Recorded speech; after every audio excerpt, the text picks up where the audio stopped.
ఎప్పుడూ ఒకేలాగా ట్రై చేయడం కంటే, ఈరోజు నేను కొంచెం డిఫరెంట్‌గా ట్రై చేశానండి.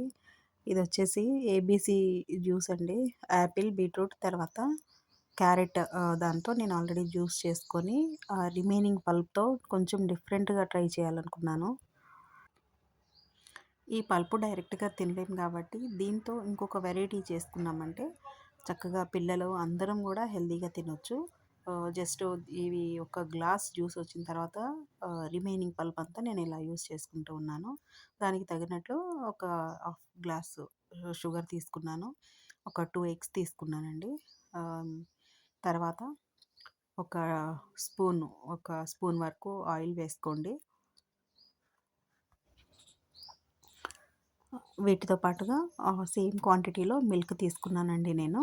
ఆ మిల్క్ గూడా యాడ్ చేసేస్తా ఉన్నాను. మిల్క్ యాడ్ చేసుకున్న తర్వాత, ఇప్పుడు మనం యాడ్ చేసుకోబోయేటువంటి మెయిన్ ఇంగ్రీడియంట్ వచ్చేసి ఇది జొన్న పిండి అండి.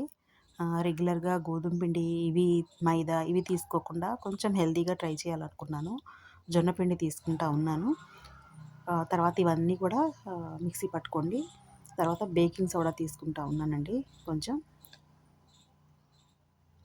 ఇవన్నీ కూడా మనం ఇలా చక్కగా మిక్సీ పట్టుకుంటే నేనైతే కొంచెం మిక్సీ పట్టడం ఈజీ అనిపించి నేను మిక్సీ పట్టుకుంటా ఉన్నానండి. ఇలా చక్కగా చూస్తా ఉంటే అదేమో ఐస్ క్రీమ్ ఉన్నట్టు అనిపిస్తా ఉంది. ఆహ్, స్మెల్ కూడా చాలా బావుంది. తర్వాత దీనికోసం ఒక గిన్నె తీసుకొని దానికి ఆయిల్ గ్రీస్ చేసుకోండి. ఆయిల్ గ్రీస్ చేసుకొని కొంచెం ఏదైనా పౌడర్ కొంచెం డస్ట్ చేసుకుంటే సరిపోతుందండి.